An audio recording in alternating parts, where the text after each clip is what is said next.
എന്തോ ചെയ്യണം, പ്രതിവിധി ഇനി വേണം.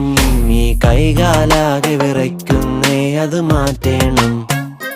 പെട്ടെന്നാരോ തട്ടി വിളിച്ചതുപോലെ കെട്ടേറും മുന്നേ ഞെട്ടിയുണർന്നൊരു സ്വപ്നം.